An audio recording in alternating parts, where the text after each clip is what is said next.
Good evening, everyone. Welcome to the Regional Radio Sports Network. Good evening, everyone. Welcome to the Regional Radio Sports Network. We're broadcasting live and in living color. Glad you can join us here from Beef O'Brady's for our 2-hour extravaganza. The first hour will be with you on 91.1 FM The Globe, and of course the second half will be taping for an upcoming edition of our Legend Series. So we encourage you to stick around. We'll have that on Regional Radio Sports website and our YouTube channel at rrsn.com. My name is Paul Condry, along with Ron Hecklinski. Glad you can join us here for edition number 2 of the Legends program. And I know I don't really need to get into the whole introduction, but I'll do that just because we know who everybody is here. To my very far left, Chris Geesman, the Hall of Fame football coach at Penn High School. To my immediate left, Bill Doba, Indiana High School football head coach at Mishawaka, Goshen, also a member of the Indiana Football Hall of Fame, also coached out on the great West, if you will. Of course, Coach Heck. Coach Elmer Britton, another member of the Indiana Football Hall of Fame. Elmer with about 7 stops along the train. In addition to that, the legendary Phil Teegarden. Phil, of course, also a member of the Indiana Football Hall of Fame. Ron Hecklinski, you are the only guy sitting at the broadcast table that is not in the Indiana Football Hall of Fame. Something's wrong with this picture. Well, I appreciate that comment, but just to be able to sit here with these coaches, because that was my time when I grew up. That was my era. My brother Mike was the head football coach at Marion, and to watch all of these great coaches, you got to think about the 60s and the 70s and the 80s and the 90s. But, I mean, you're talking about Tom Rogeman and Beans Van Camp at Washington. You're talking about Ross Stevenson over at Central, Jerry Klaber over at LaSalle starting that program, Jim Whitmer at Riley, Tom Kurth at Elkhart, Bob Otolsky at Marion. Then, of course, my brother, and then our 4 Hall of Famers here. Amazing. Who are just amazing football coaches. Glad that we're all here. We're going to start, and we're going to move from left to right. Chris Geesman, of course, who's been a part of our Regional Radio Sports team since he gave up blowing that whistle. We're glad to have Coach Geesman here with us today. Of course, they recently just named the new athletic complex at Penn High School, the Chris Geesman Kingsman Athletic Conference. He's only won 5 state championships. The most unique thing about Chris, compared to all the other head coaches, Chris planted his roots here in Mishawaka and stayed for really a good portion of his entire career. I don't know if you've ever thought about that, Chris. All your other colleagues, they've been bouncing around like a rubber ball, but you've stayed put. What was the reason you stayed put at Mishawaka Penn High School? Well, we had a superintendent who was a visionary, and he was one of probably the few superintendents in Indiana and maybe in the nation that wasn't afraid to say he wanted good football. I mean, nobody will say that now. You're supposed to teach reading, writing, and arithmetic. That's it. And you're talking sports. Well, he just said, if we're going to offer a program for kids, it's going to be the best it can possibly be. And he said, we're going to meet every year, and he said, I'm going to give you everything you want if it's within reason. Well, that within reason, that I didn't know what all that meant at the time, but it meant that if he might give it to me and he might not. But I also wished I would have had Ron with me to negotiate my contract. Well, no, I will tell you did have my brother Donnie on your staff. So, yeah. I mean, he should have helped you. But here's something I want to ask you. I mean, all these numbers, all these winning streaks, all these state championships, I don't think anybody knows that you were a 2-year starter in basketball at Hanover College. And captain of the team. And I'm thinking power forward, right? Yeah. No, you could. That was back before they were 1s and 2s and 3s. I was a forward. All right, now next to me is Bill Doba. Bill took a very unique situation, coached at Goshen, Angola, back to Goshen as a head coach, Mishawaka. Then he went down to be a coach at Indiana University. I think I was Lee Corso, I believe, at the time. Yeah, Lee Corso. And also went to Purdue, the Citadel. Then, of course, he finally finished out his career at Washington State University. So let's get a thought here from Coach Bill Doba. He was also the head coach at Washington State University. So, Coach, talk about all the trips along the way. You had to move your family a lot. There was a lot of different moves along the country and wide variety of football, Big Ten, the Citadel, and then, of course, out in the Pac-10. So a lot of different places for you. Well, high school was, I had a great start at Goshen High School with a guy named Bob Rumsey, who just passed, and ideal situation. Then we had a guy named Joe Springer come in, and back in it would have been 64, Joe Springer put in the one-back offense. That's way back. He was in the one. He was forced into it, but he was a brilliant man as far as coaching and designing stunts and deeds. And then I went to Angola for 2 years. If I was going to retire, I'd have stayed right there. There's all kinds of lakes, 110 lakes in that county. And then I got a chance to go back to Goshen, and then at Goshen we were 8-1, 1-9, 6-4, 8-2. That wasn't coaching. We got out of the NIC conference and turned into division, but we didn't tell anybody that. And then, but the kids gained confidence, and after we were out, we were 6-4, and then we beat 3 of those NIC teams that we couldn't beat before. And that's when I got the job at Mishawaka. It was a great place. We'd packed that stadium, and there wasn't a parking lot anywhere. People had to park on the street and everything else. And it was really, good kids, good administered. Bob Smith, Max Evie were great people to work with. And then they were going to take away my 7th grade coaches, and I got a chance to go to Indiana University, and away I went. So it was Indiana. I was just a linebacker coach with Lee Corso, and then went to Purdue. We got fired. You get to move sometimes when you don't want to. And then you got fired there, and then we were at Purdue for 4 years, and we got fired again. And then my graduate assistant at Indiana recommended me to the coach down at the Citadel, and got a chance to learn how to be a defensive coordinator for 2 years. And then Joe Tiller and I were good buddies, and we were both at Purdue at the same time as assistants. And Joe went to went to Wyoming, and I went down to the Citadel. And then Mike Price hired Joe because he was a one-back guy. There were like 3 or 4 of them. And so it was funny because Joe, Mike Price called me and he said, listen, I've got a good staff, and they're good staff, and they're young, and there's a good staff, and I kept saying they're young, and I said, you looking for an old man? Yeah.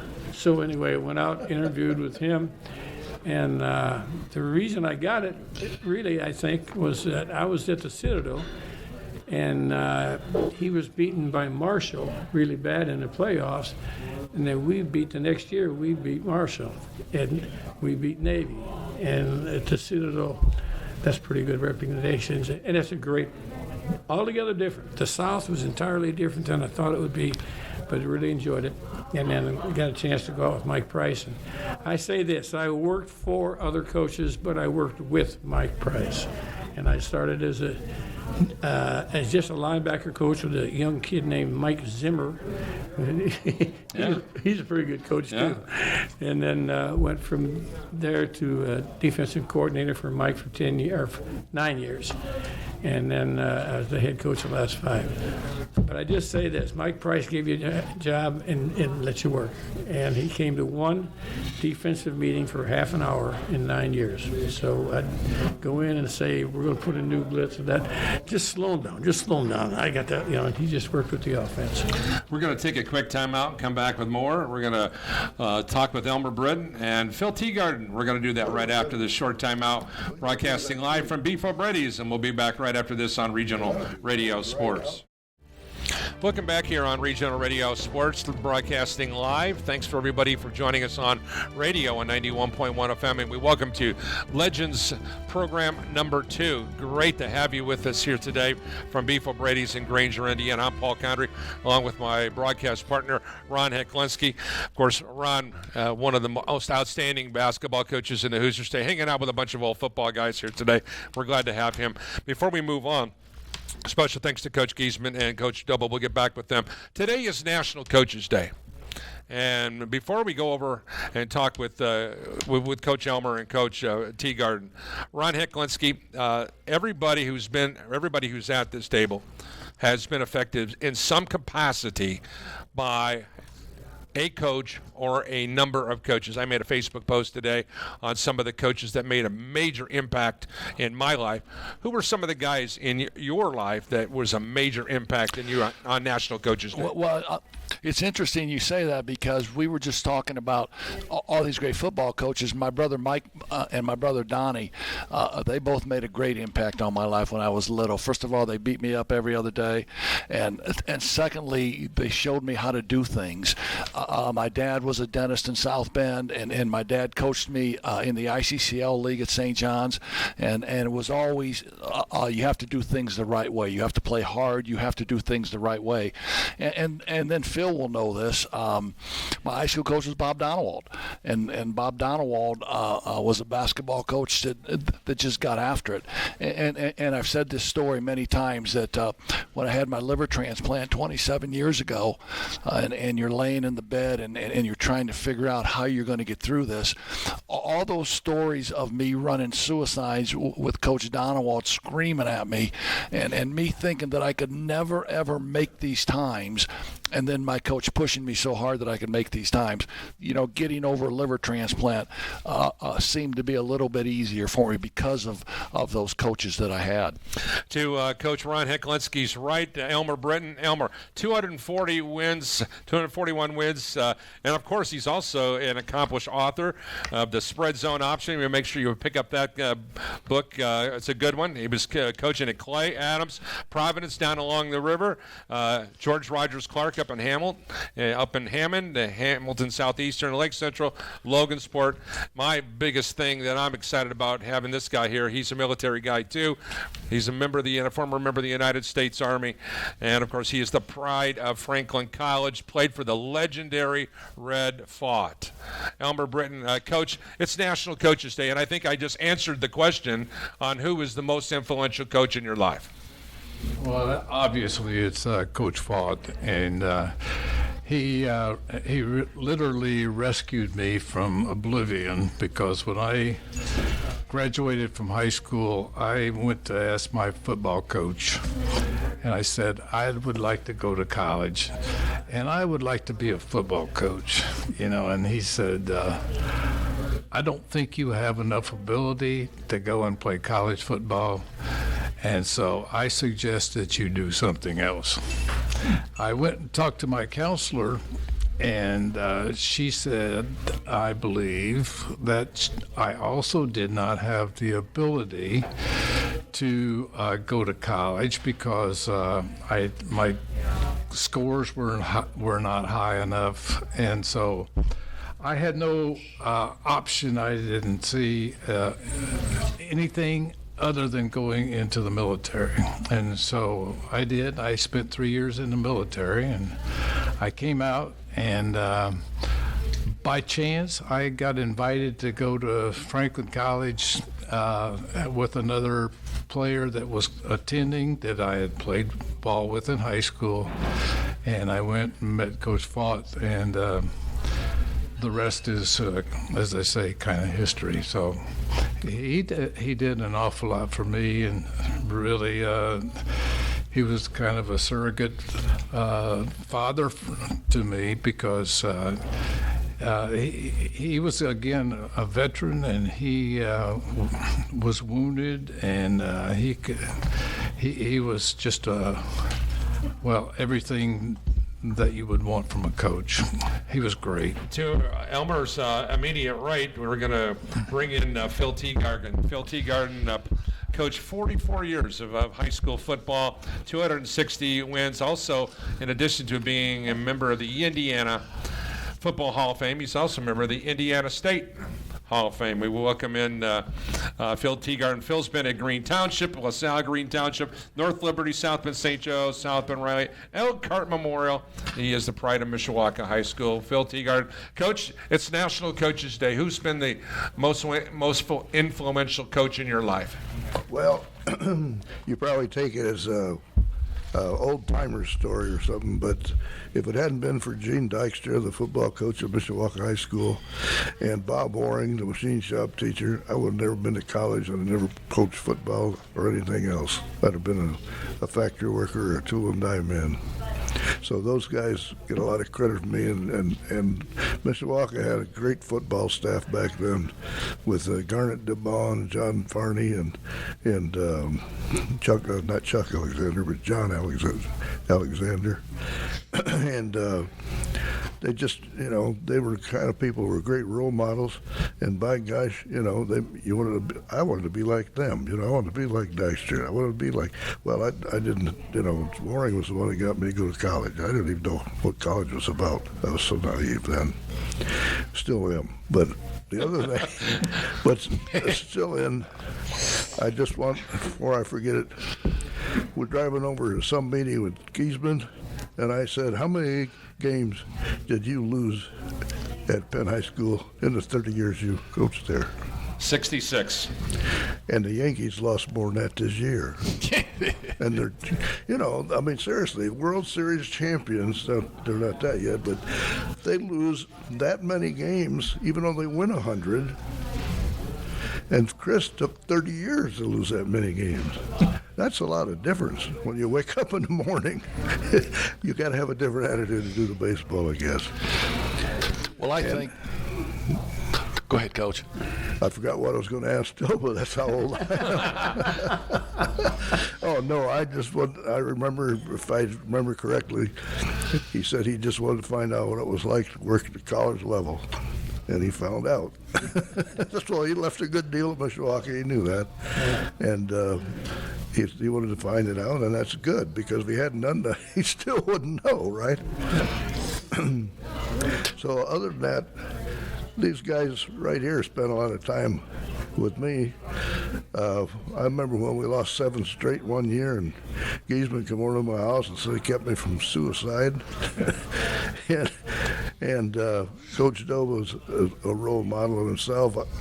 Before he ever got a coaching job, he used to go to Dad Harder's on Wednesday and eat food and have a couple of drinks, and we don't have that anymore. But I met Doba there, and I told my wife, if I ever get a head coaching job, I'd like to have him to be on my staff.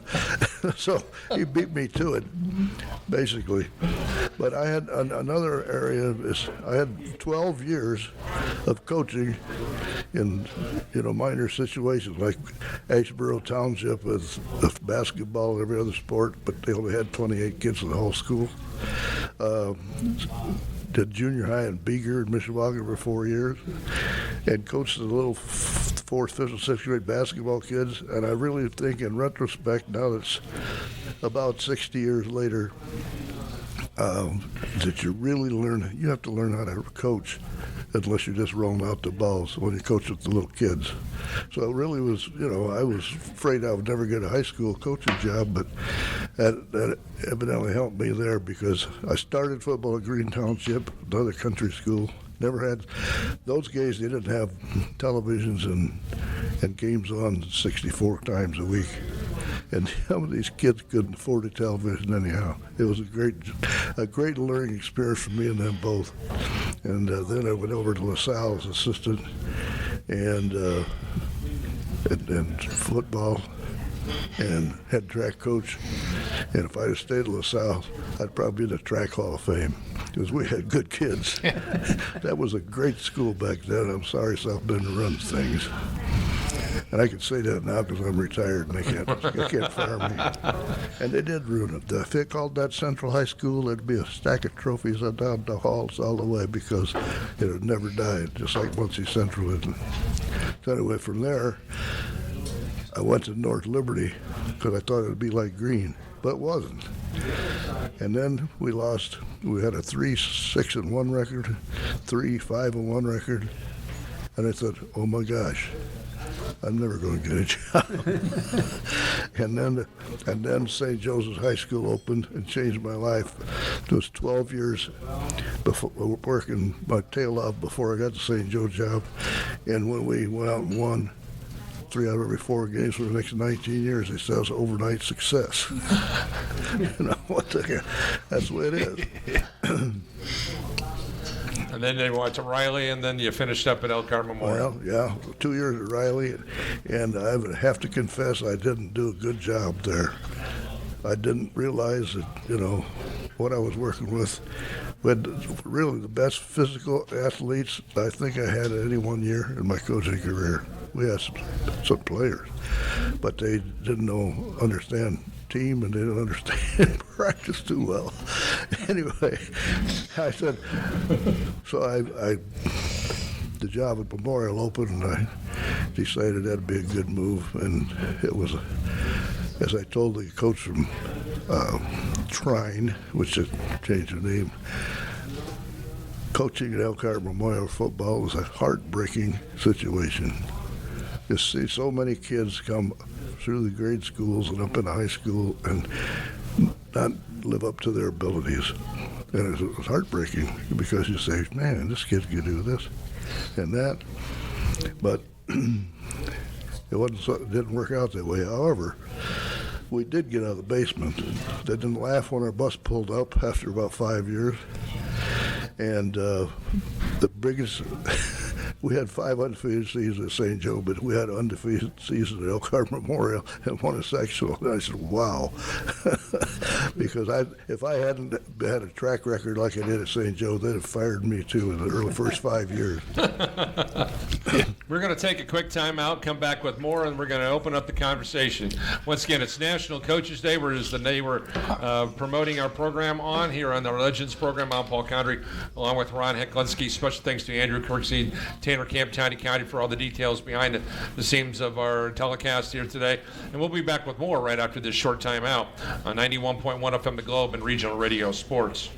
Welcome back here to Beef O'Brady's. 91.1 FM The Globe. I'm Paul County along with Ron Hecklinski. We welcome you to the Coach's Box. And, of course, this is also our Legends of the Game series.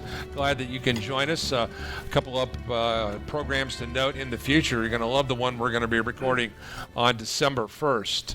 2 NAIA Hall of Fame basketball coaches, guys that really kind of changed the course of basketball in the Hoosier State. Mike Lightfoot and Jim Kessler of Grace will be with us here for our program. That will be a show for the ages with those two guys. Only about 1,600 plus wins when you think about all the lives that those guys changed. Then talking about changing lives, we're going to go back over here to the left side of the table. Chris Geesman to the far left, and Bill Doba. Bill, of course, who was the head football coach at Washington State University when he closed out his career. Bill, I know you said jokingly that the neat thing that Mike Price did was delegate, and I know Ron has got some thoughts about coaching staffs, and Chris was, in my opinion, the master of all coaches when it comes to delegating authority to his assistant coaches. So let's talk about, Ron, you and I were talking about assistant coaches. What's your take? Yeah, I heard Coach Teegarden talk about his assistants, and he mentioned the word assistants a couple of times when he was talking. So they got my mind thinking about, you guys are Hall of Fame coaches, but not only are you Hall of Fame coaches, you had to have Hall of Fame coaching staffs with you. And I found that this was really interesting, that today Washington State has 27 assistant football coaches. Now, that's people that are breaking down film, doing everything. Today, Mishawaka High School has 12 assistant football coaches. Back when you were coaching, you guys, like my brother Mike, had 5 guys on his staff. Broke all the film down. You might have had a few more because you had a great superintendent, Chris. But talk about your assistant coaches and how valuable and how important they were to you. Bill? Okay. Yes. At Mishawaka, I was very fortunate. In Goshen, I had a kid named Ken Meyer. He had a pretty good son. And he's still, well, he's not playing anymore. But anyway, at Mishawaka, Tom Severs, we beat, he was awesome. And I can't remember the game now, but anyway, when we played in the, what the heck bowl was it? I can't remember. But anyway, Tom Severs was there. We had Al Smith, who's an awesome guy, and Larry Stilson. I'm trying to think of all the rest of them. It's been a while. But Severs was really an outstanding person. And unfortunately, I think of my 7, there are only 2 of them left. So that's the sad part about it. But they were great guys. We worked hard together. And then in college, we had some, one, probably the best, is a guy named Rob Akey, who's now the head or defensive coordinator at Central Michigan. So, he had the same thing, getting fired here and there and the rest of the stuff. But basically, you can't imagine how I can't imagine having 20-some guys. But we had 9 assistants. You weren't allowed to have 2 graduate assistants. Wow. And well, the times have changed. and anyway, they had to know how to do computers, because they'd get on, we'd do breaking the film down, get all the terminology right, and then I could ask them, well, defensively, I want to see all the plays on the right hash yard from the 20-yard line and in. And in about 8 seconds, you want them the long runs against us or the short? But just give me just give them to me. And then bing, bing, bing, bing is right there. So we used to have to do that myself. But the more that you can learn, the more time you take, okay? So we'd be in the morning at 8 o'clock and go home 11, 12 o'clock at night during the early part of the thing. And we'd go 7 days a week from August 1st until the first Wednesday in March, when we signed our recruits. And it's some of these guys are making a lot of money, but they're earning it. And people complain about, Saban making $11 million. Don't complain, apply for the job. That's exactly right. That's exactly right. Stand on the sidelines in front of 100,000 people, right, and coach. I've been called a dumb SOB by 61,000 all at once. All right, let's get some thoughts from Coach Chris Geesman.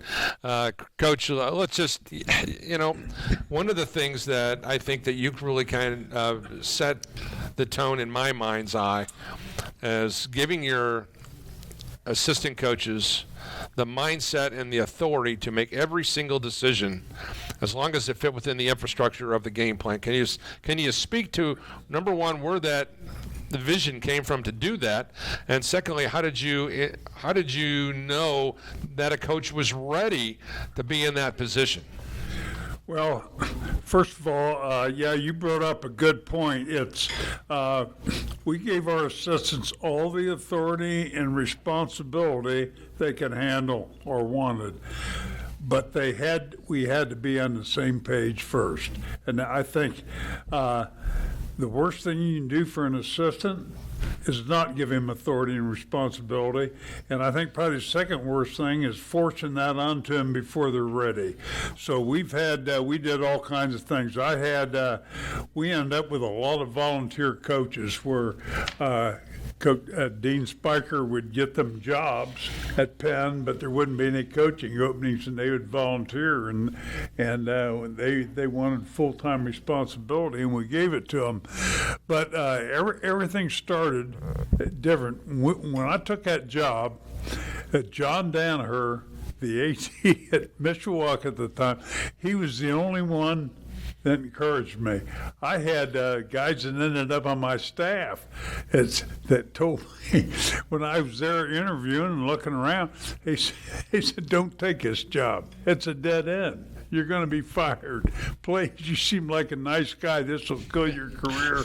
And I mean, the thing was, I could see the Penn School District went from Bremen to the Michigan border, from Elkhart to Mishawaka, and I said, man, this school's going to get big. And then I checked, and they were winning every other sport except football. So I said, we got to get this going. So we had to change the culture. And the first thing we did, we went to platoon. And actually, my returning staff argued with me on that, said we can't do that.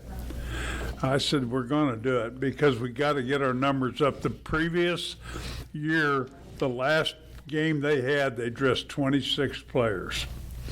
So we got to get the numbers up. And there's big, long stories about that and everything, but I'll never forget, first meeting I had with the kids, I told them we're going to 2 platoon. Our top 44 are going to letter every year because they're going to get enough quarters, and went on. And I finally had my best returning player, a kid named Dennis Bonnick, held up his hand. He said, Coach, we can't 2 platoon. I said, Dennis, why not? He said, because we only got 5 players, and that's counting Steve, and he ain't that good. So, but anyway, we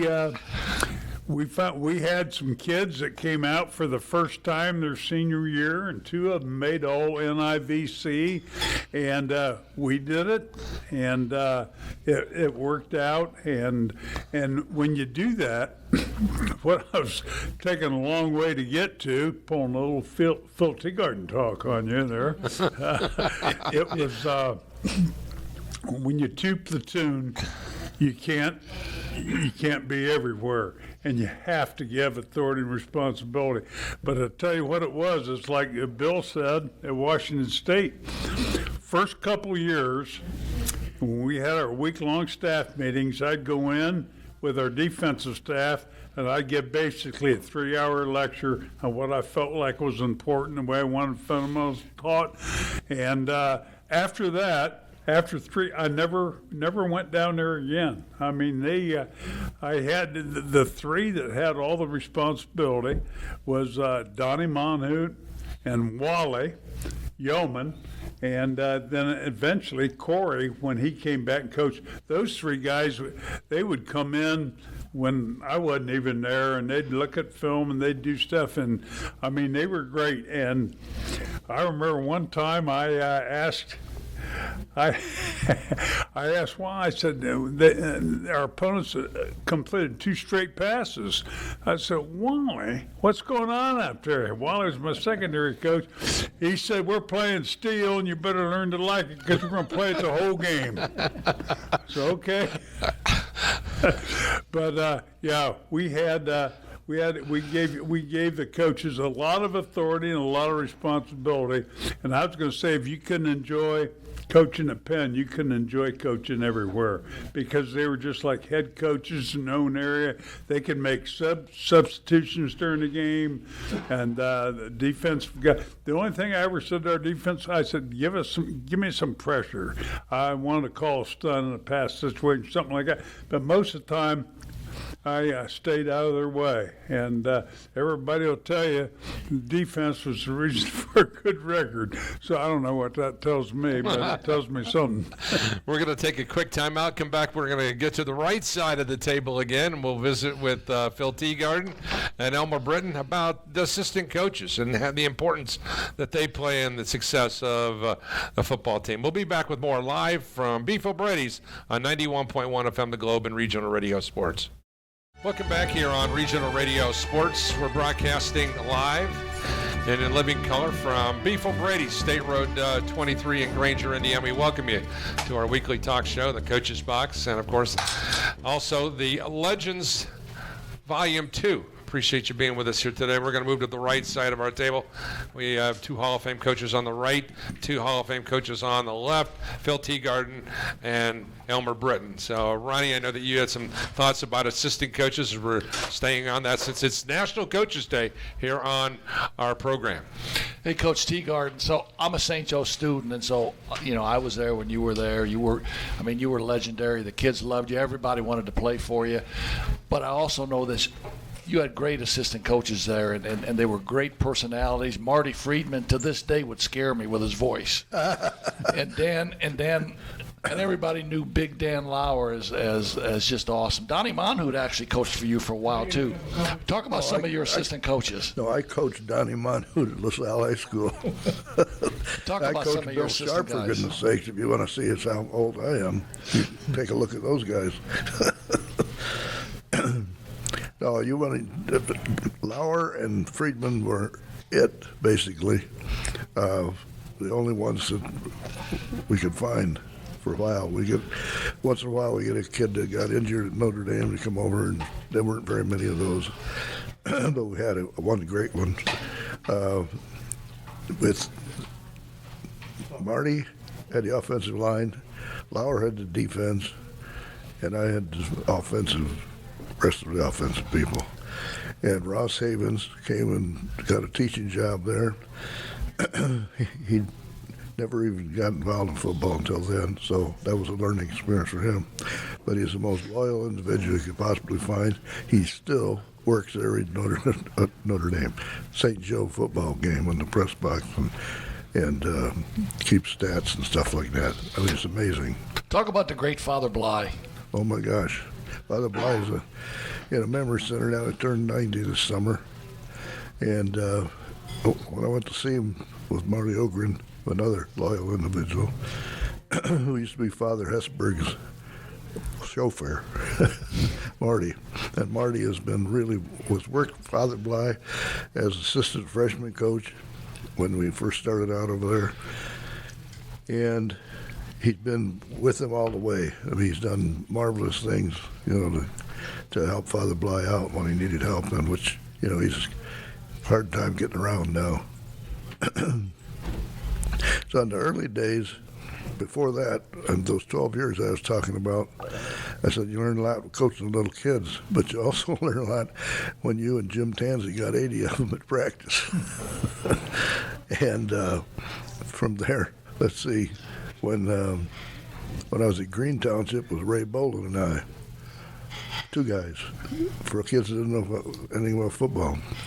And at LaSalle, it was Claver and I and John Murray and Vargo. Edward Jinky, I think. Maybe that would be five.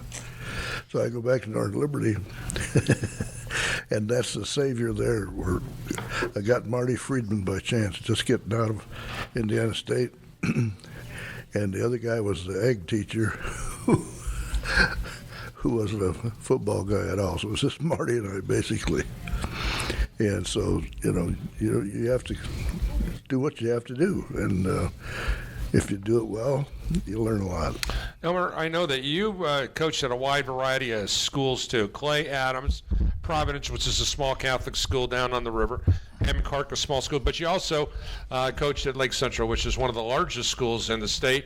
When you were at St. John, you also coached at Logansport and at Hamilton Southeastern. But Hamilton Southeastern was much smaller at the time when you were there. So talk about some of the opportunities that you had for assistants from a wide range. Do you remember what the largest amount of guys you've ever had on your staff was? I remember very definitely my first job. We had 3 coaches for our entire program. And I think that was a typical number for a large number of smaller schools. I know that I've talked to Chris for a lot of times, and he talks about, he said, what do you need to win? And one of the things he needed to win was he needed to bring somebody in that it could be the cheerleader that the program needed for all the other guys to really come on board.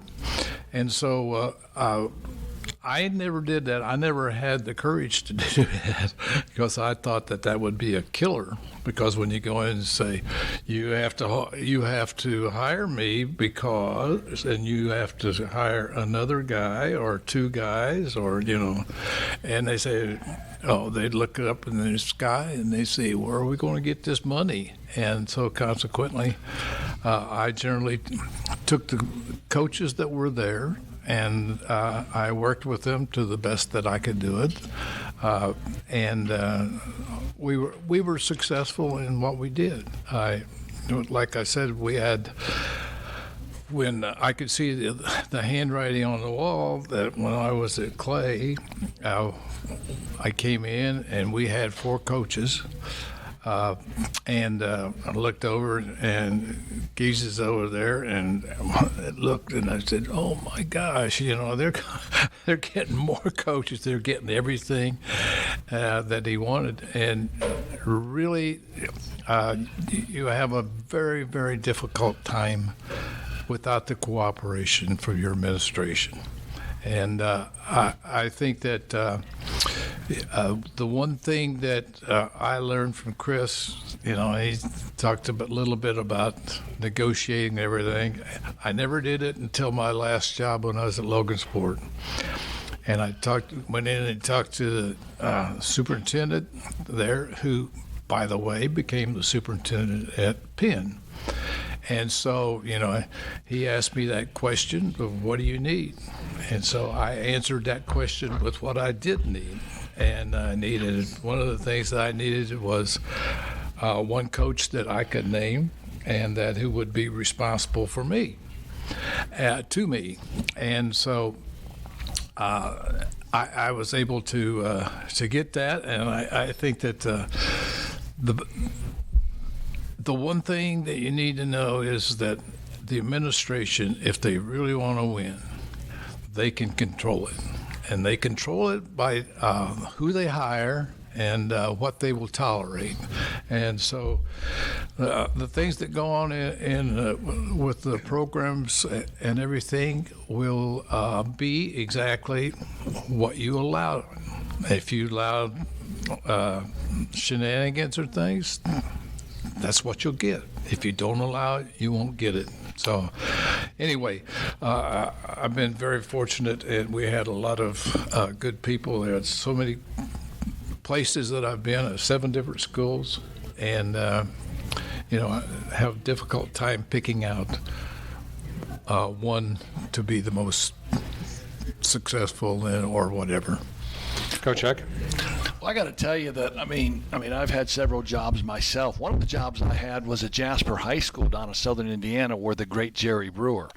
And I know you guys know Jerry Brewer. He was an outstanding football coach, but I had a superintendent tell me one time, I took this job, and I'm not going to name names, but he said, "Ron, there's 2 things. And I need you to tell me you can do these 2 things." And I said, "Okay, fire." He said, "I don't want you going down to this bar in town. I don't want you going into there." I said, "I can do that." And then he said, "I don't want you using this one particular 4-letter word at practice very often." And I said, "I got to tell you something, sir. 1 out of 2 ain't bad." But they say, right, as you go into that meeting, you know which superintendent is on board with you, and you know which one is going to work with you, and you know which one is going to give you the opportunity to run a great program. And I think that's really, really important. Well, let's go over to the left side of the table and start with Coach Geesman and work our way from left to right. Gees, I think you've sung the praises a boatload of times about Dr. Dean Spiker and now subsequently Jerry Thacker, who's now there currently at Penn. And I know the story. I've heard it 100 times about Dean Spiker telling you when you accepted the job that nothing personal, but I'm going to fire you if necessary, right? Yeah. This whole thing was embarrassing because I turned down the job about 3 times. And Dean said, "Come back over, we want to talk some more." And he would add things. And I said, "Wait a second." I said, "I'm not trying to hold you up." I said, "I'm not trying to bargain." I just said, "I think I got a better job than this right now."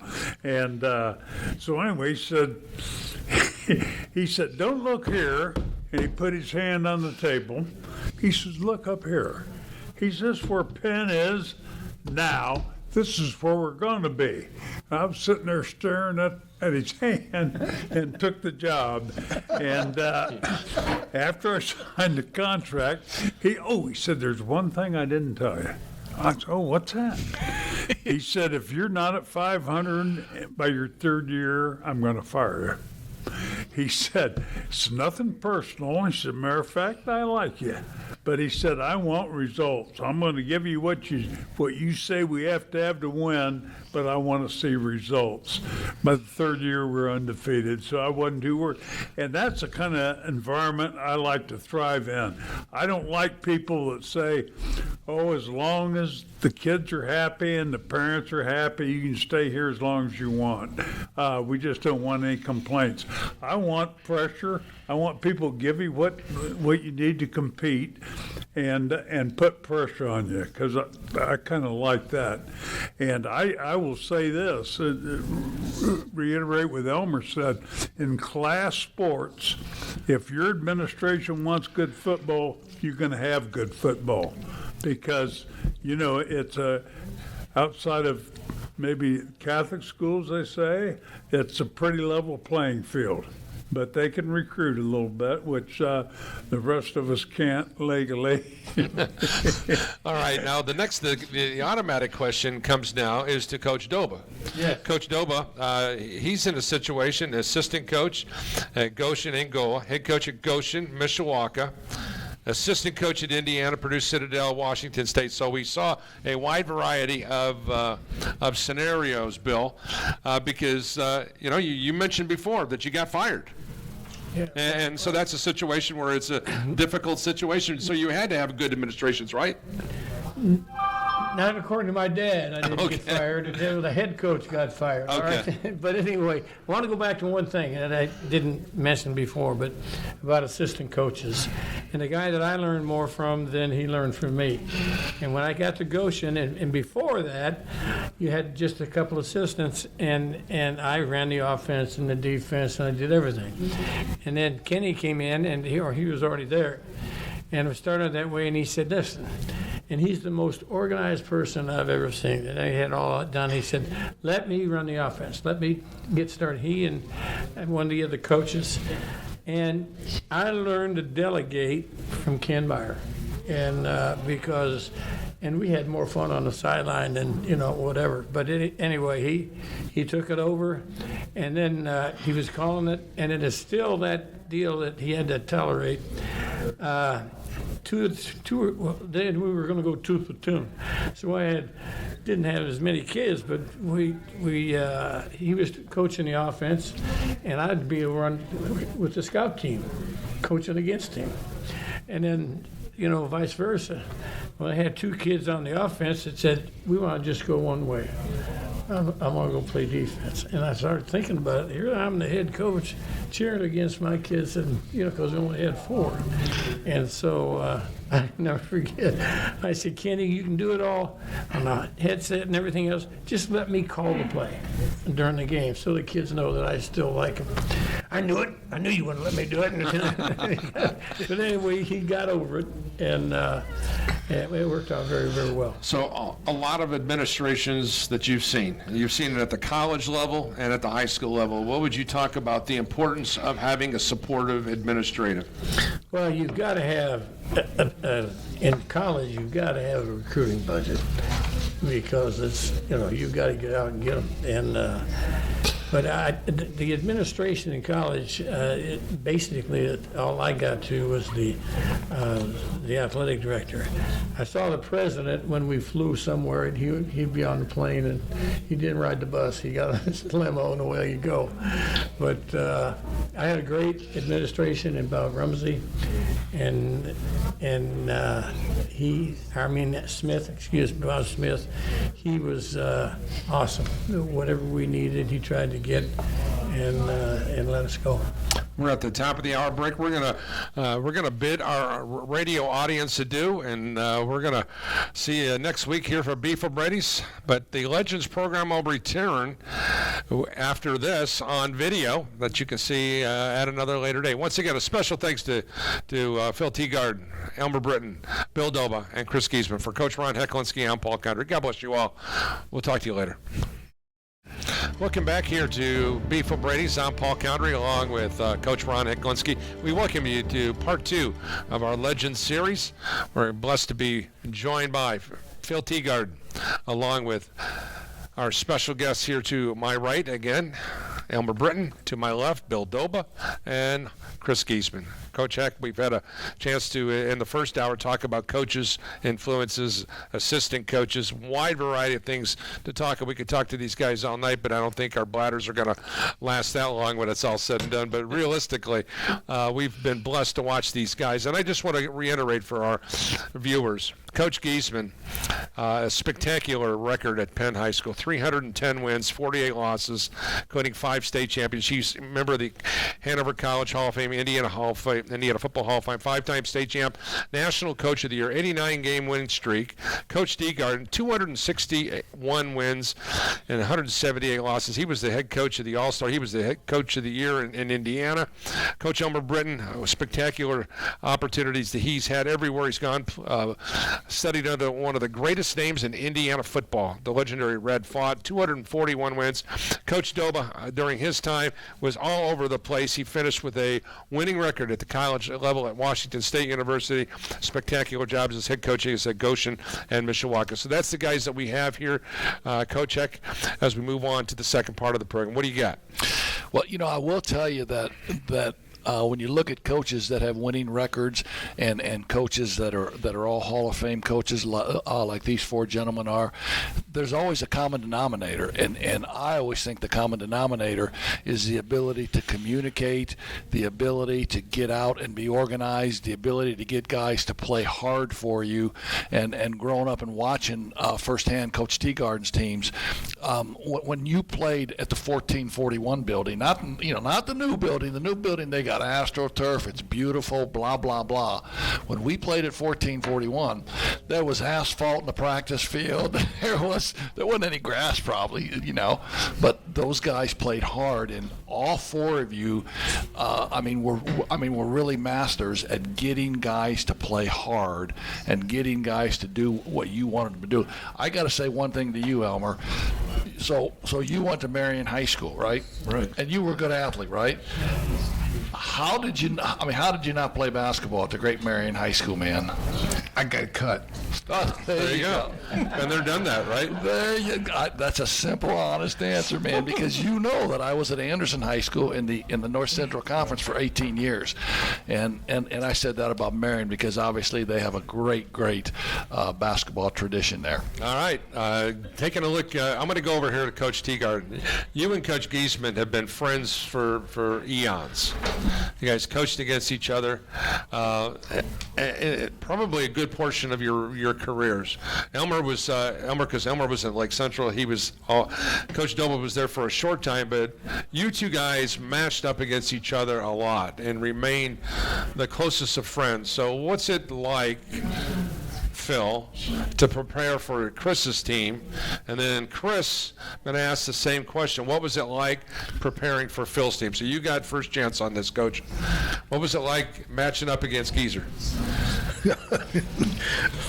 Well, you pretty well, if you scout them as well as you can, then you still have to play something is perfectly sound, or they'll take advantage of it.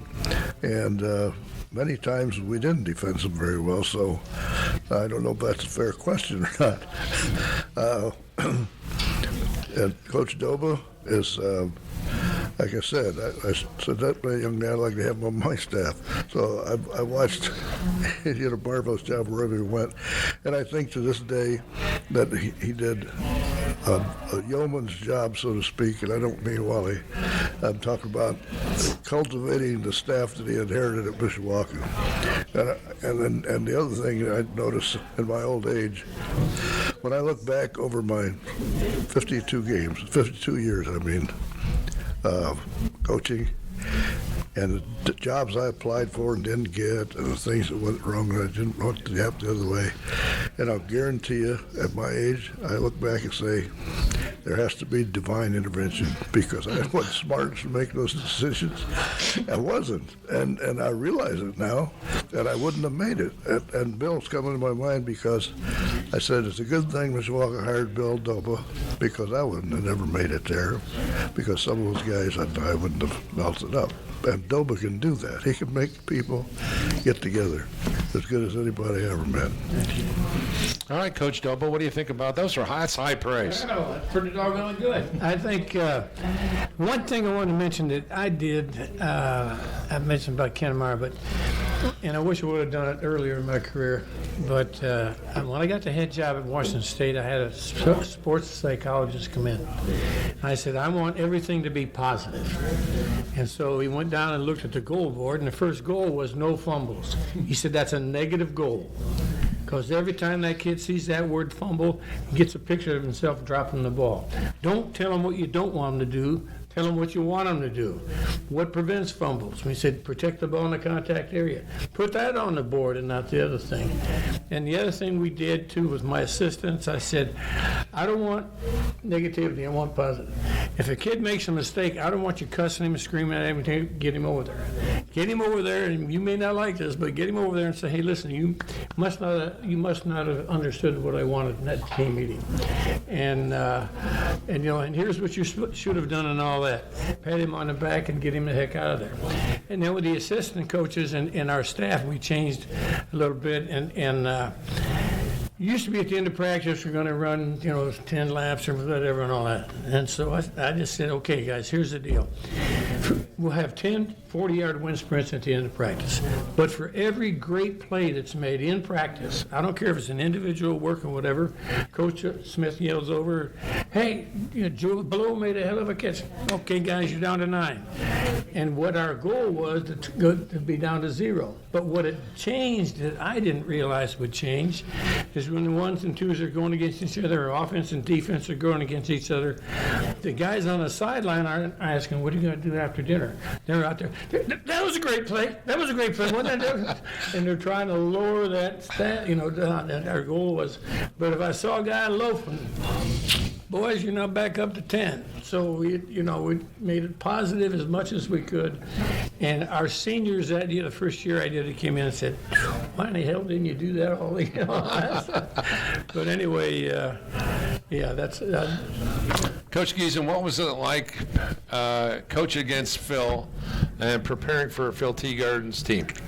Well, the first thing you got to realize, his first year at Elkhart Memorial, his stepson was my quarterback, and it's Brent Baldwin. And he said, Coach, I don't know, I better not take my playbook home. I said, oh, you can take it home, just hide it where you hide your Playboy magazine. He said, Phil knows. One thing. So, I mean, it was, the thing that's changed a lot in the NIC, I mean, there used to be great rivalries, and you knew who, people said, oh, it's going to be Kurth and Doba, or it's going to be Hecklinski against Teegarden. I mean, people look forward to coaching matchups. I think they've lost a lot of that, and I think that might be why the crowds are down too. So, but I know it was great. It was like being in the NFL, according to Urban Meyer. Every week you're going against somebody that was a pretty good coach. And it was kind of fun. One of the reasons I got out, I was talking to Corey just the other day, that toward the end, I mean, when I got our schedule, I could look at 5 games, guaranteed we're going to win. I mean, we might not even have to practice that week, and we're going to win. And you know what? That isn't fun. It really isn't. It's fun to coach. And I want to say to Ron, 2 Hecklinskis. I came in with Mike. We started the same year. I started at Penn. He started at Marion, and I've socialized with him down at Fort Myers Beach last year. We had a lot of fun, and then I had Donnie, one of his other brothers, was my offensive line coach in '76. So. I've had some interaction with the Hecklinskis. Well, so Coach Teegarden has too. Mick was on Coach Teegarden's staff when he first got out of Hanover, and then my brother Donnie, when he graduated from Indiana Central University, he spent a year on your staff also. So all of those 19 years and all those wins, and then my little brother Booty. Yeah. I mean, Booty was your tight end, man. Frankie Johnson, Booty, Crobot, those St. John's guys. Yep. You had a question in there, Coach? Hey, I got something to say to Ron. Around here, Hanover is called the Harvard of the Midwest. No, I know that. And, I almost went to Hanover. John Collier, the Fat Warrior, right? Yeah. A great basketball coach. I almost went to Hanover, but I went to St. Edward's in Austin, Texas for a year and then transferred to Manchester. All right, for the three guys here who spent their entire lives coaching football here in Indiana, this is what this question is for. This coming weekend, I'm going to be co-hosting the pairing show. It's going to be the 50th tournament coming up on starting in a couple weeks. So Coach Lovell and I are going to be doing that. So I want you to take me back, because you guys were all there, and think back on 50 years of football in Indiana. Are we better off where we're at now? The way the current infrastructure of the tournament is, the way we got it set up right now, everybody's in, everybody's doing this. And I'm going to start with Coach Phil Teegarden. Coach, 50 years of high school football and playoff time, and I know before this we had the old rating system, the AP, the UPI, that whole archaic scenario. What do you think about Indiana high school football tournament currently, and are you happy with it, or would you do something different? Well, I think it's best when they finally did go to everybody in. I said I think it's best for the kids, best for the most people. All those systems where you got to have a certain number of wins, and some they keep score of like point ratios, and oh goodness, that's not good. So, yeah, you got some undefeated teams or winless teams that get in the tournament, and they don't seed any of it, which is probably good because it would probably skew that up too. Well, in your case, in the old cluster system, it affected you dramatically because you had several undefeated teams that never got in, if I'm not mistaken, right? Well, that wasn't the cluster system for that. That was just open season. And we had 3 undefeated seasons in a row, and we wouldn't have got in the third time had they not changed the rule, because they were only taking 2 teams out of the North. Yeah. So, Paul, let me say let me interject here. You can thank Phil Teegarden for this system, because they sued the IHSA about 6 straight years, and they finally didn't want to argue with him anymore, so they made it an all-skate. So, Coach Britton, what do you think of the tournament? Do you think it's good? Do you like it the way it is? What's your take? Well, just a comment first. My first coaching job, I went to Richmond, Indiana, and my first year there, we gave up, I believe, 14 points in 10 games, and we had an absolutely great group of kids, and so we were the mythical state champion. And so I thought it was a great system then. And then I found out I couldn't coach. And you go, and when you don't have a lot of the things that you have, and they're only going, somebody's going to win, somebody's got to lose. And so in every situation, there are people that have advantages. People that were playing, if you had a small school and you were a big school and they were going to crown just one champion and everything, that wasn't favorable to the best, to the most of the people. So consequently, I support it. And in fact, I still believe that Ohio has a rating system and everything, and they don't have everybody in, but they produce a very, very good tournament. And, okay. And well, I'll just leave it at that. I think that some of the schools, they're really non-competitive, and Sure. So that's just one of those that you're not. Yeah, there's a whole bunch of teams that haven't won a football game. Correct. Going into the tournament. Chris, what's your take on the Indiana football tournament series? Do you like it where it's at? Do you think that we should do something to it, or is it good to go?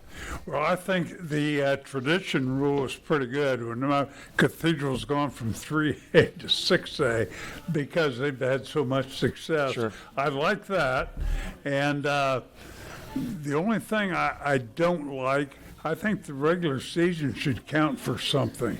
I mean, if you can't seed the whole sectional, at least seed the top 2 teams and put them in opposite brackets. I can remember probably 8 or 9 times where the 1 and 2 teams played the first game of the tournament. We played Fort Wayne North one year. We were 1 and they were 2, and we played right out of the trick bag. And one of the best teams in the state were going to be gone after the first night. I don't like that. I think the regular season ought to count for something. All right. Well, we're going to take a quick timeout and come back with more right after this.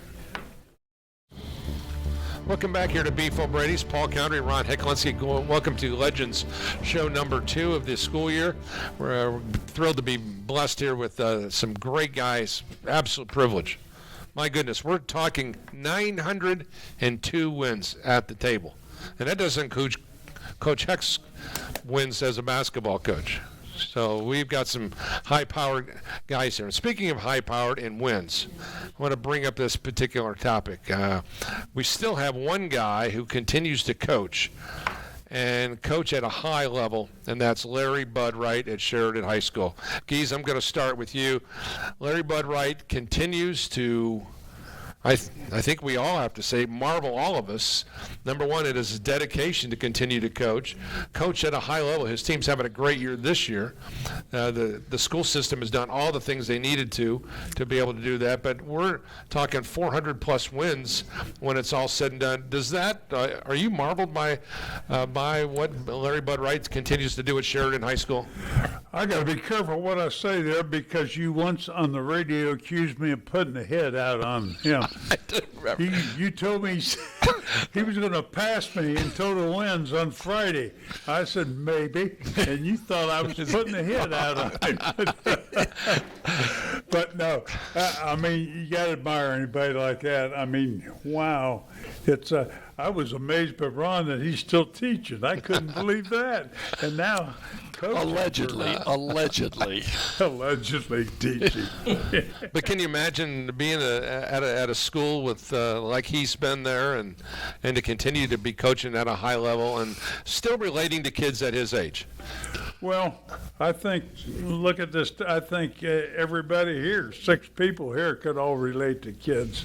I mean, still, I don't think that's a problem if you got it, and he has got it, and it's I just think it's admirable because anymore in football, there's not much downtime throughout the year, and it's driving a lot of younger guys out of the game. And here's Bud still going strong. There you go. And doing it successfully. Absolutely. Coach Teegarden, what do you think of Larry Bud Wright continuing to coach, at his age, continuing to coach at the highest level? Do you think about a guy who's coaching 50-plus years as a head coach? It's really kind of amazing when you think about it. Does he teach all day? No. Because if we teach all day and have to work all night on football, it takes, you don't stick around when you're as old as he is. He's younger than I am, doing he? That's a great question. I don't know if I know the answer to that. At any rate, I coached 52 years, not all as a head coach, but all in some different situations, and loved it, most every minute of it. There's always some. I mean, a kid asked me in the locker room when I was at Memorial a couple years before I quit. He says, "How long have you been coaching?" And I said, it's 48 or something, 48 years at the time. He said, "How do you do that?" And I said, "Because I love the game, and I love most of the kids that play the game." You got to get that, and be honest, most of them. Coach Britton, you got a thought on Larry Bud Wright continuing to coach at the highest level? I only crossed the field one time with him, and he was his son was the quarterback and running back. And he set the state record that year and everything. So, it was a labor of love. Bud was a kind of a quirky guy, and he was a guy that everybody could relate to, and he wasn't controversial in any way, so I can see how that the community really liked him, and they would support him for being in that situation. We're going to put the guys on the spot now. They've all had great coaches they've worked with. They've all been around great players. They've coached great players. We'll start with Coach Geesman and work from left to right. Top players you coached or coached against, and guys that you had when you looked at that game plan, and I got to stop this guy, I got to stop that guy, or my guy can do this, or my guy can do that. Coach Geesman, let me start with you. Who were some of the guys, if you look back on your Hall of Fame career, who were some guys that gave you fits, both on your team and maybe the opponents, Steve? Yeah. Do you have any of those guys? We played against Rod Woodson. He wasn't bad. And Deke Cooper, Rex Grossman, Anthony Johnson, Elmer's wide out. He had a great game against us. The kid that went to Nebraska. Chaplain. Yeah. And we saw a lot of good players. And I can tell you, you probably could make an argument for our best player was Mike Rosenthal. He a 4-year starter at Notre Dame, 2-year captain. He 10 years in the league. So, and he was a true national recruit. Our principal said, boy, you don't have anybody like Rosie. The next year he says, it'll be easier to sell guys. I said, no, Rosie's the easiest. I didn't have to make him a highlight film. Any coach that came in, I could just toss them any film, and they would like him. But my two favorite players, without a doubt, named Tim and Matt Geesman. There you go. All right, let's go over here to Coach Teegarden, and then we'll come back to Coach Doba for his top players. Coach T, give me your thoughts on some of the top players that you had to coach against, as well as some of the top guys that you've had on your team. For me, it's easier to remember. But we had Mike McRae and Frankie Johnson down the way. Garrett Kowicki was outstanding quarterback. And one word for Mr. Hecklinski here about Frankie Johnson. His brother said Frankie Johnson was like a leaf in the wind. You stick it out and you miss him. Yeah, he was good. And it was fun. It was fun. I mean, I think mostly of fun, but we had several of the ones that Geesman coached against. We had some guys on his team that we coached against who were pretty good, and Rosenthal was one of them. And the other ones, the kid. Ernie Jones wasn't bad. The guy that played nose guard when I was at Riley. I forgot his name. Help me. He was a tough kid. Yeah, I know who you mean, but I can't think of his name either. But he was good. I'll agree with you. And I thought you would mention the guys that give you a run for your money with Jocelyn Goodman. Yeah. He's had so many kids that, that's why so many kids on that list over there have only 66 losses in 30 years. All right, let's go over here to Coach Doba. Coach, I want you to talk about during your time at Goshen, Mishawaka, but also some of the college guys that you played, have on your team, and maybe some guys that you had to compete against. And, with stops at Purdue, Indiana, Citadel, and at Washington State, who were some of your guys that jumped off the page at you? Well, in high school in Mishawaka, primarily Chuck Alexander and a kid named Dave Case and Slunt. And then in college, that's a long time ago. I don't remember my name sometimes. But anyway, in college, he mentioned Woodson, and I was at Purdue when Woodson was there. It was fun to watch him. I had a kid named Dave Case, and what the hell is the other guy I'm trying to think of?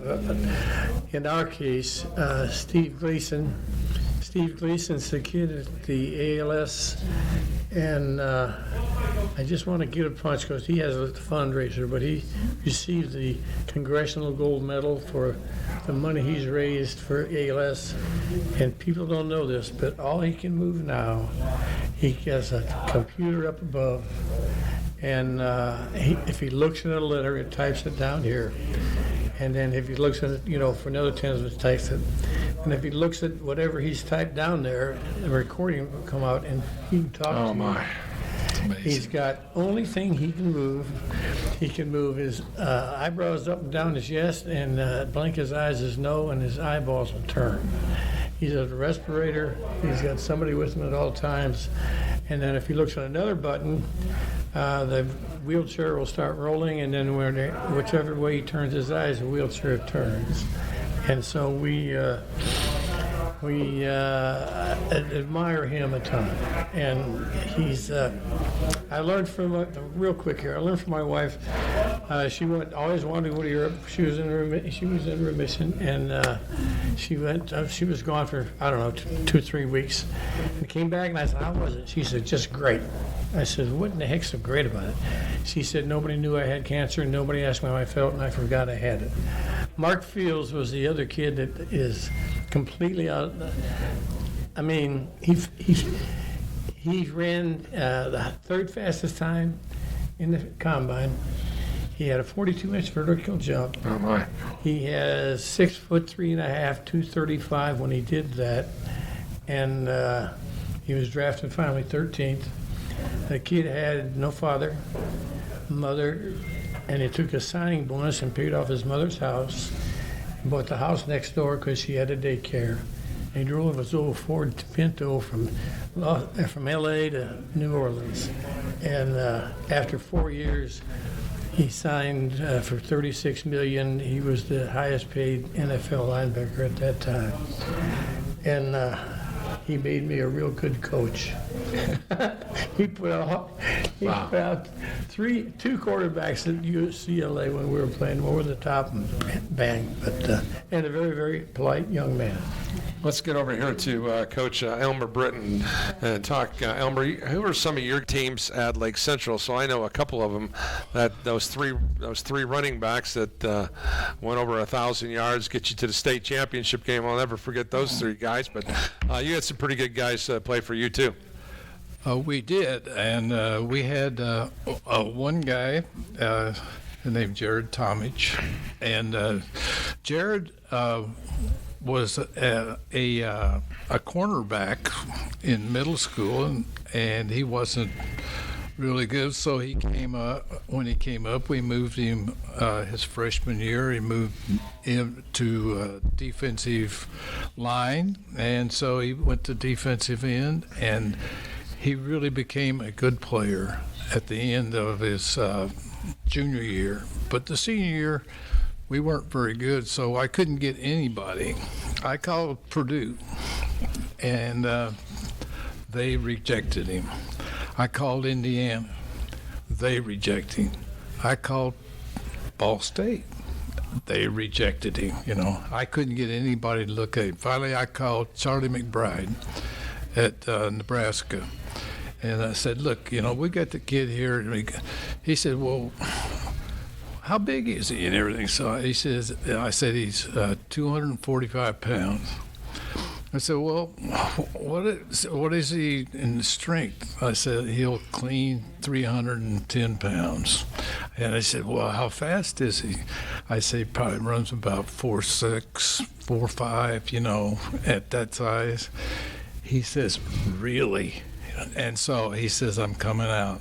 And he came out, and he had him, and he box jumped 52 inches, which is just incredible.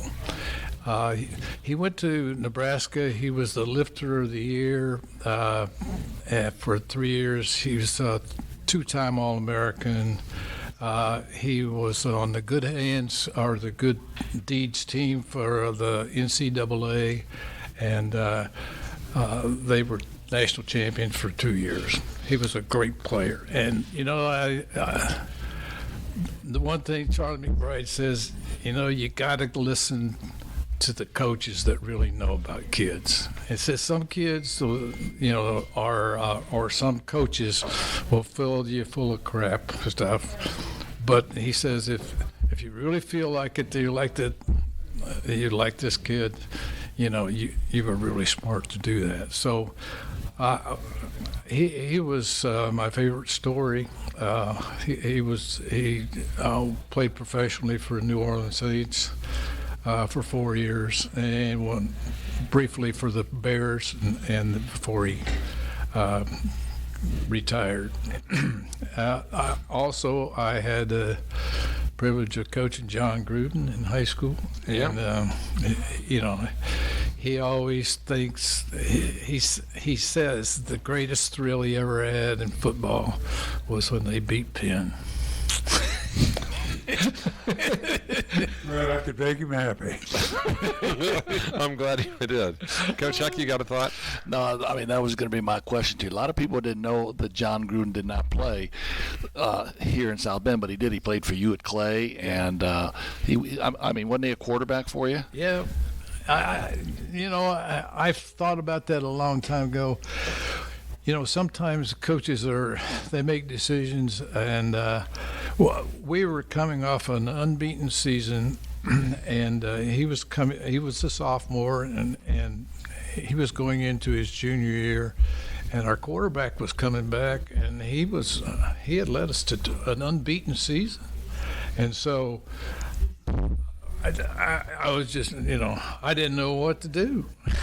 And quite frankly, I made the wrong decision. I went with another kid, and who's a former starter, but I should have moved Gruden to a wide receiver so he could have actually played and everything. I did not make that decision. Good stuff. We're going to be taking a timeout. Come back and we'll wrap it up from Beef O'Brady's. This is The Legends with Ron and Paul right after this on Regional Radio Sports. Welcome back here to Beef O'Brady's, home of the Coach's Box, and a Legends show number 2. Great to be with Phil Teegarden, Elmer Britton.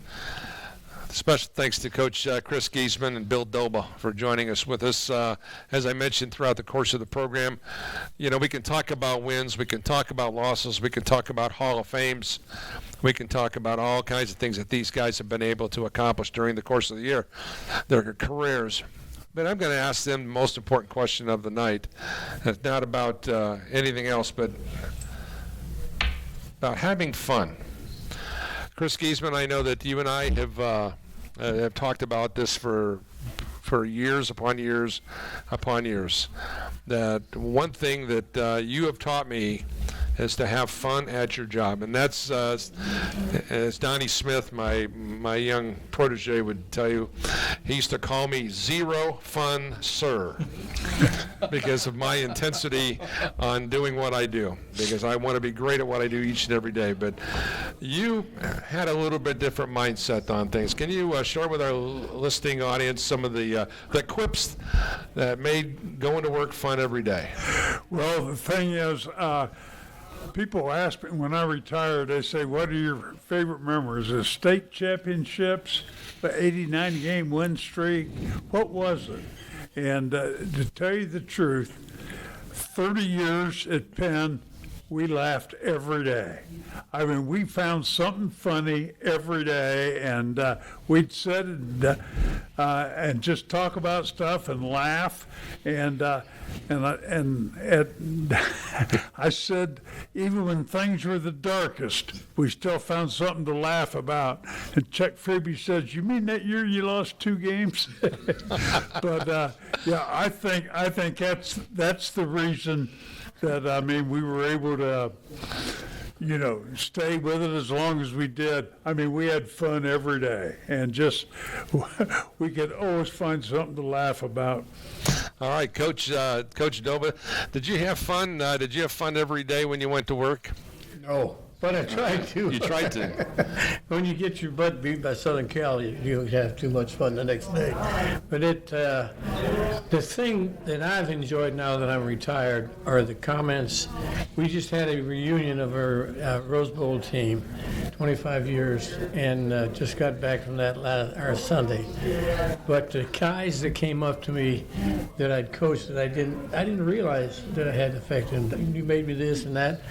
It was very complimentary. And then the kids that didn't have anything going on, and to be able to help them with the scholarship and to see them graduate. And there were 3 doctors and lawyers and everything, and about 40 kids came back for it. And that's the real joy, I think, for me.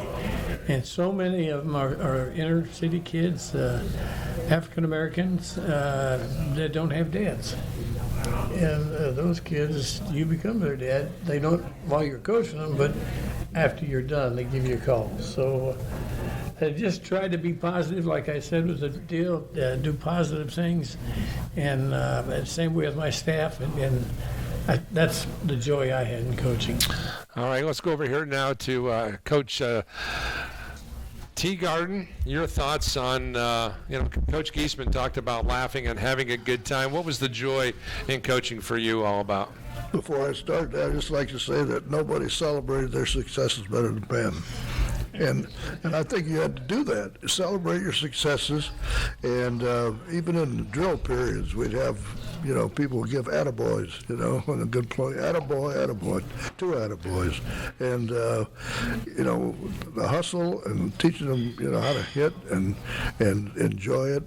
As Tom Rogan said at one of our clinics, he said, keep your eyes open, look your head past his hip. And I forget what he said about the thrust you're going to hit him with, but enjoy every minute of it, he said. And that's the deal. I mean, if you play football, you're going to get knocked down. In the old days, there was dirt there. Now they got the carpet. But, if you don't like rolling around in the dirt with the guys and knocking the heck out of somebody or vice versa, you're going to get hit. If you don't enjoy that, you got the wrong sport. You ought to be playing tennis with your girlfriend. I had a kid that come in and said that he would rather be sailing his sailboat on Lake Charlevoix. And I said, "Oh, get up there, bud." But I mean, it's like I said, when they get done playing and coaching, I want them to love football, not hate it. And some people said the kids get through playing high school football, for example, and they don't want any more of it because they've had it with the way they were, coached. And I said, that's not right, because for the rest of their life, I want them to come back with pleasant memories.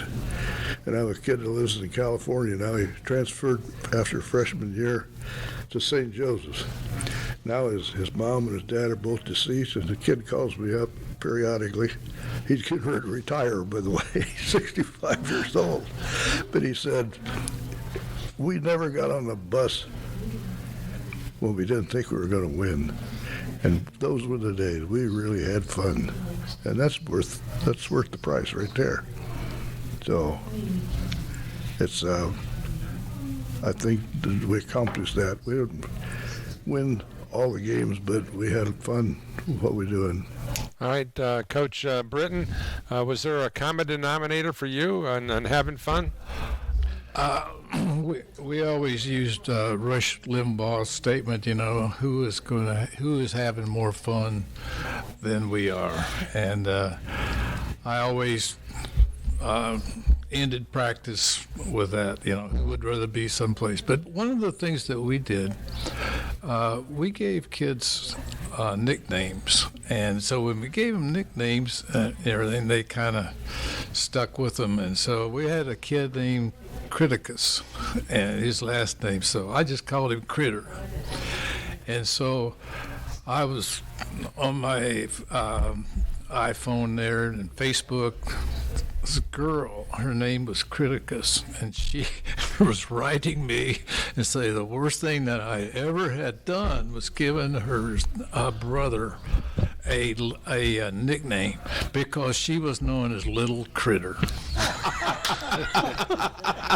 That's good. Oh, man. All right, guys. Coach Heck, you got a final thought? Yeah, and obviously I've been involved in coaching like you guys have for a long time, and I know when you're in the business of coaching, it's a tough, brutal, profession, because winning is tough, and winning never equals how tough losing is. And when you lose, it's just it affects everything to you. And then when you retire and you get out, and all of your players come back and they call you and they tell you what a big impact you had on their lives, it makes it all worthwhile. But when you're doing it, it's brutal. It's brutal with everybody except Chris, because you never experienced losing as much, and I think that's wonderful. And you guys are true Hall of Famers. It's been a pleasure of mine just to sit and listen to you talk and share your stories.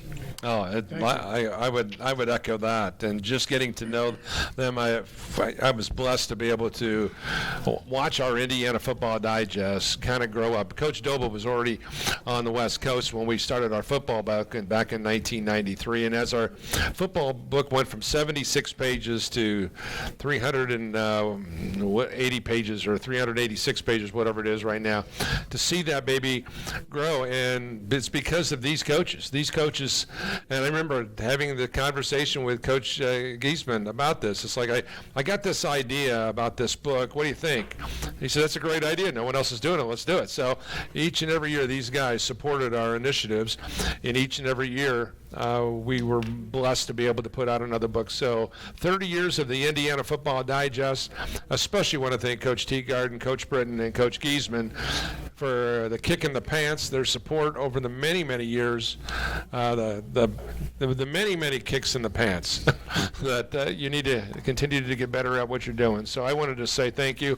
It's National Coaches Day, the day we're recording this, and these guys are three of the greatest I've ever been around.